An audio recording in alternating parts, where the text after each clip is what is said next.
Hello everyone, இந்த வீடியோவில் நம்ம ஆப்ஜெக்ட் ப்ரொனவுன் என்னெல்லாம் இருக்குன்னு பார்க்கலாம். ஆப்ஜெக்ட் ப்ரொனவுன் எங்கே வரும் சார் அப்படின்னா, ஒரு வாக்கியத்தில் வேர்புக்கு முன்னாடி வந்தால் அது சப்ஜெக்ட் ப்ரொனவுன், வேர்புக்கு பின்னாடி வந்தால் அது ஆப்ஜெக்ட் ப்ரொனவுன்.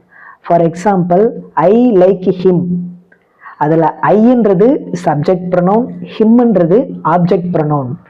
லைக்ன்ற வேர்புக்கு முன்னாடி வர்றதுனால ஐ சப்ஜெக்ட் ப்ரொனவுன், வேர்புக்கு பின்னாடி நம்ம ப்ரொனவுனை பயன்படுத்தோம்னா அது ஆப்ஜெக்ட் ப்ரொனவுன். இந்த அளவுக்கு இப்ப தெரிஞ்சுக்கிறது பெட்டர். சரி, ஆப்ஜெக்ட் ப்ரொனவுன்ஸ் என்னெல்லாம் இருக்கு? மீ, யூ, ஹிம், ஹர், இட்டு, அஸ், தம், அவ்வளவுதான்.